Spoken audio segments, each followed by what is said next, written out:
What's up guys, in this video I will show you how to unhide post on Facebook timeline.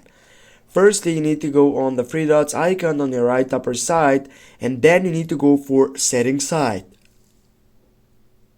Right after that, as you can see, you have many options right here, but you need to scroll down and go for your information session and look up to the activity log on the first selection. Click on it and then wait to this main page.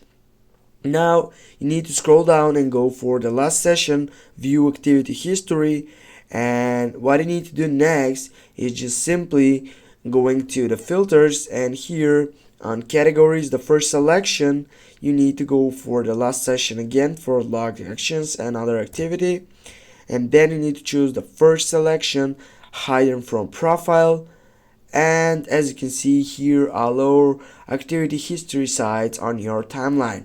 Now how do I unhide this post?